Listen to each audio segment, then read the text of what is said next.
ये भाई साहब भी रेडियो वाले बहुत बढ़िया हैं, टोपी लगा के बैठे, जरा खड़े हो जाओ। इनकी एक आदत है, hello testing, hello testing, hello testing. मैं जब 12 बजे अंदर आया, जब टेस्टिंग चल रही थी इनकी, कई बार ये सपने में भी ऐसे ही चिल्लाते रहते हैं। एक बार 1 बजे रात को सपने में चिल्ला रहे, हेलो टेस्टिंग, हेलो टेस्टिंग। तो पत्नी ने एक झापड़ दिया, बोले टेस्टिंग ही करते रहेगा, एक प्रोग्राम भी दिखाएगा वो।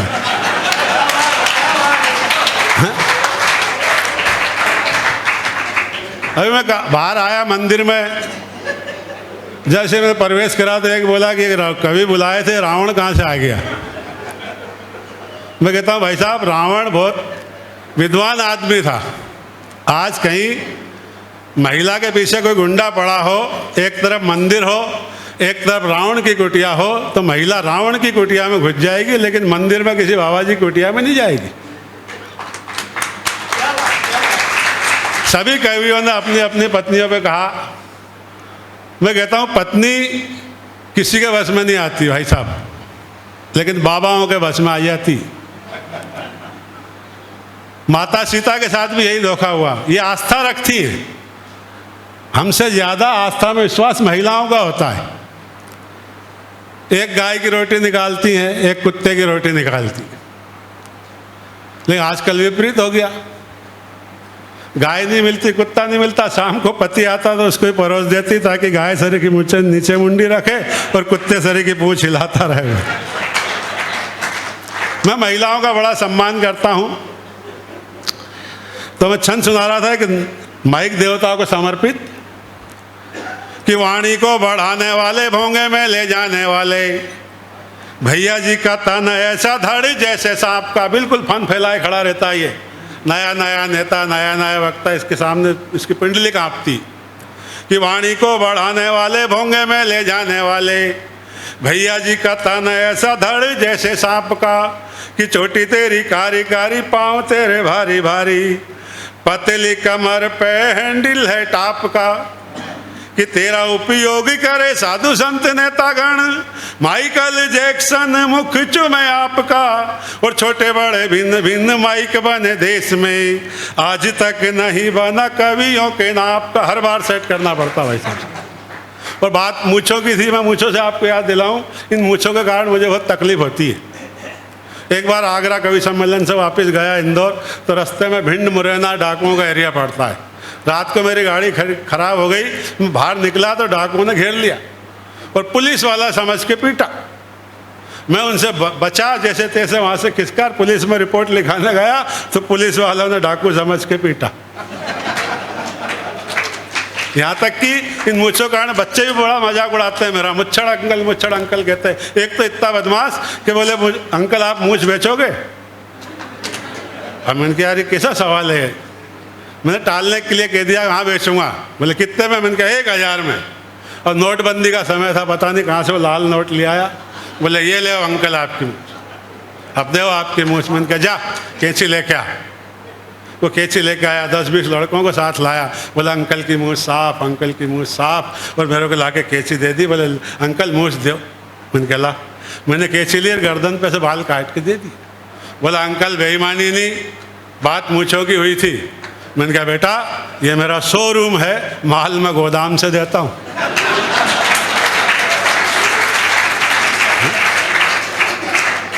बड़ी विचित्र स्थिति हो जाती है। एक बार मैं जयपुर से कवि सम्मेलन से आया, जिस कंपार्टमेंट में बैठा हुआ था, मैं एक 90 साल की महिला चढ़ी और मेरे को देख के घूंघट निकाल लिया।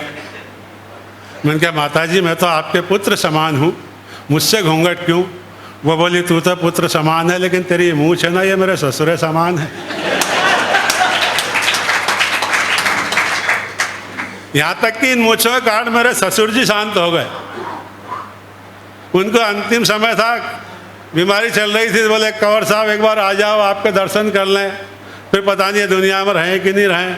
मैं भी कवि सम्मेलन में व्यवस्था कहीं से जैसे तैसे उस गांव में गया। रात का समय था, बस से उतरा, पैदल चलने लगा। गांव जहाँ एक 4-5 किलोमीटर अंदर ही था गांव। तो गांव की लाइट चली गई।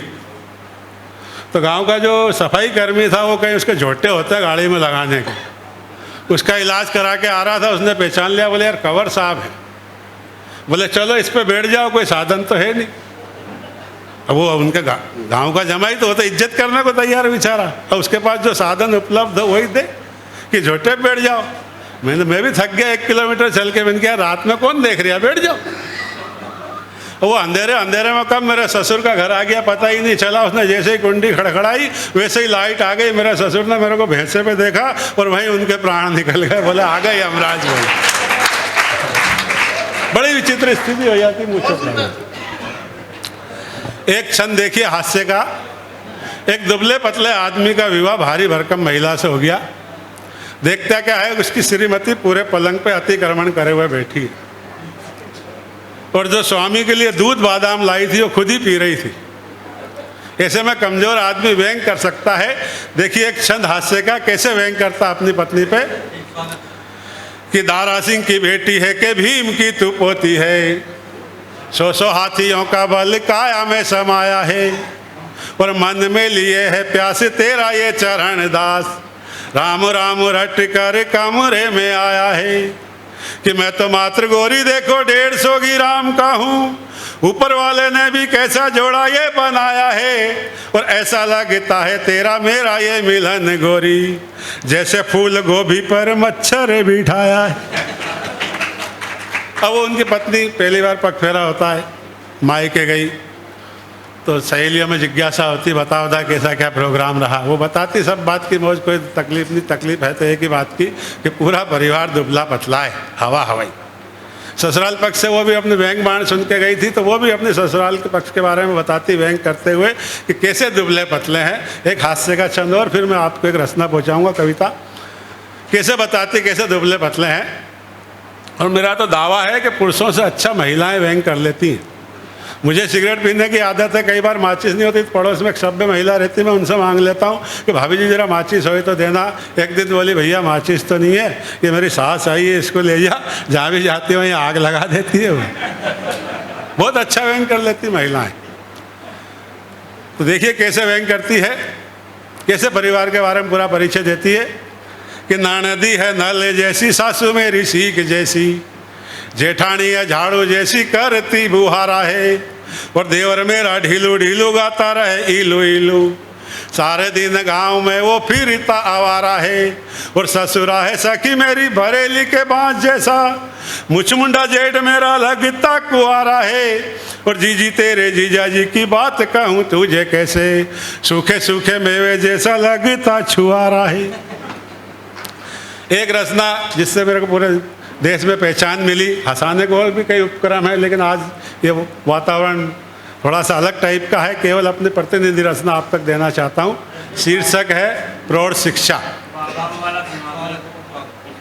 सरकार पिछले दिनों एक प्रोग्राम चल रहा था जिसका नाम आजकल दे दिया गया पढ़ो पढ़ाओ,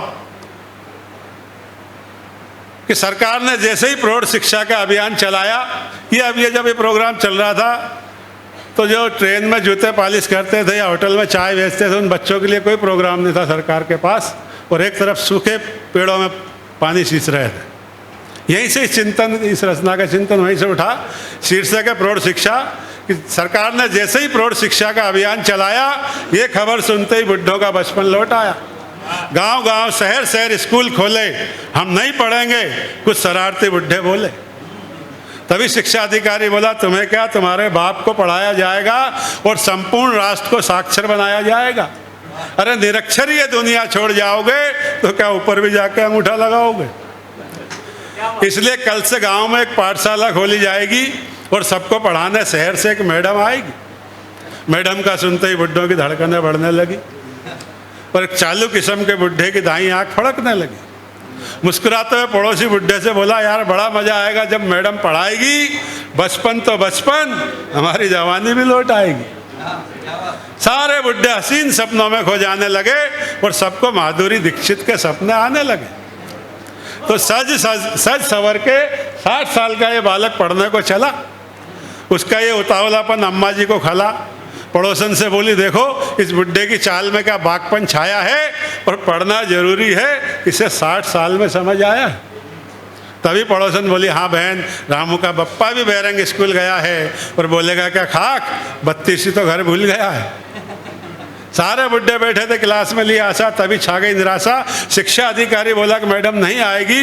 बुड्ढे बोले हाय अब हमें कौन पढ़ाएगी। शिक्षा अधिकारी बोला इस समस्या का समाधान किया जाएगा, फिलहाल तुम्हें नत्थु सरपंच पढ़ाएगा।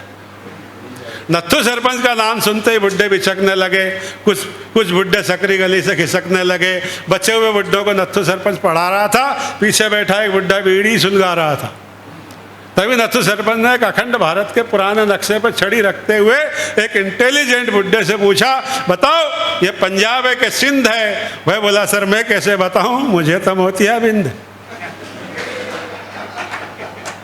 तभी नत्थु सरपंच ने एक अखंड भारत के फटे पुराने नक्शे पर छड़ी रखते हुए एक इंटेलिजेंट बुड्ढे से पूछा, बताओ ये पंजाब है कि सिंध है। वह बोला सर मैं कैसे बताऊं, मुझे तो मोतियाबिंद है। तभी नत्थु सरपंच की नज़र बीड़ी पीने वाले बुड्ढे पे पड़ी, उसको दिखाई छड़ी। बोले क्लास में बीड़ी पीते हो, शिक्षक का मजाक उड़ाते हो, बीड़ी बुझाओ नहीं तो हमको भी एक बीड़ी पिलाओ। उसकी बीड़ी से अपनी बीड़ी सुलगाते हुए नत्थु सरपंच ने पूछा, अच्छा बुढ़ाओ ये तो बताओ कि स्त्री में छोटी ई की मात्रा लगेगी या बड़ी ई की। वह बोला सर सीधी सी बात है, यदि स्त्री छोटी होगी तो छोटी ई की लगेगी, बड़ी होगी तो बड़ी ई की लगेगी। नत्थु सरपंच बोला तुम्हें क्लास से भगा दूंगा, तुम्हारे माथे से साक्षरता की लाइन मिटा दूंगा। बुड्ढे बोले हमें क्लास से भगा दोगे, हमारे माथे से साक्षरता की लाइन मिटा दोगे। ये कह के बुड्ढे सटक लिए, नत्थु सरपंच ने हाथ पैर पटक लिए। खाली क्लास में बैठा नत्थु सरपंच तम्बाकू मल रहा था और साक्षरता का अभियान केवल कागजों पे चल रहा था। तभी नत्थु सरपंच ने एक चाय वाले को बुलाया। चाय लेके एक 10 साल का बालक आया। वह बोला सर मुझे पढ़ा दीजिए, बदले में भले ही आप चाय के पैसे मत दीजिए। नत्थु सरपंच बोला बेटा इस क्लास में केवल बुड्ढों को पढ़ाया जाएगा, तेरा नंबर तो 50 साल बाद आएगा, तेरा नंबर तो 50 साल बाद आएगा। जिस दिन इस देश का बच्चा साक्षर हो जाएगा, संपूर्ण राष्ट्र साक्षर हो जाएगा।